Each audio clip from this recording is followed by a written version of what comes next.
अब कांग्रेस के गौरव गोगोई को यह बताए हुए 72 घंटे भी नहीं हुए थे कि वो पाकिस्तान गए थे। उनकी पत्नी पाकिस्तान में 1 साल तक थी कि कांग्रेस का एक और पाकिस्तानी कनेक्शन सामने आ गया। यह कनेक्शन तो इससे भी बड़ा है और कई सवाल खड़े करता है कांग्रेस की लॉयल्टी और इस देश की सुरक्षा को लेकर।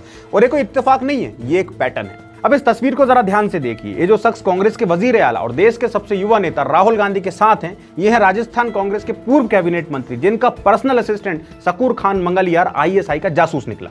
शकूर खान के पास कई बैंक अकाउंट्स की डिटेल्स मिलती हैं। वो कई बार पाकिस्तान जा चुका है और इन सब को लेकर उसके पास कोई सफाई नहीं है।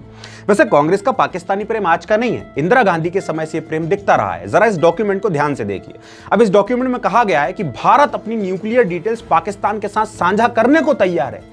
ऐसी क्या मजबूरी आन पड़ी थी भारत के सामने? जब भी पाकिस्तान की बात आती है, कांग्रेस का रुख हमेशा नरम नजर आता है। अब 2008 में कांग्रेस पार्टी की मालकिन चाइना में भुट्टो परिवार से मिलती हैं और इस तरह मिलती हैं जैसे कोई परिवार कई साल बाद मिल रहा हो। 2008 में जब बाटला हाउस एनकाउंटर हुआ जिसमें इंडियन मुजाहिदीन के आतंकी मारे गए थे, तो सोनिया गांधी की आंखों से आंसू आ गए थे। ये मैं नहीं कह रहा हूं, ये खुद कांग्रेस के सलमान खुर्शीद ने कहा था। सोनिया गांधी जी को उस हादसे की हमने तस्वीरें दिखाई तो उनके आंसू फूट पड़े और उन्होंने कभी सेना पर सवाल उठाए जाते हैं तो कभी सेना के ऑपरेशन के सबूत मांगे जाते हैं। और अब पार्टी के सदस्य आईएसआई के एजेंट निकल रहे हैं और इतने इंपॉर्टेंट सदस्य हैं कि खुद राहुल गांधी उनके साथ चल रहे हैं। अब सवाल है कि इन सारे सवाल का जवाब देने कौन आएगा? कोई आएगा भी या नहीं आएगा? इंतजार करते रहिए। जय हिंद।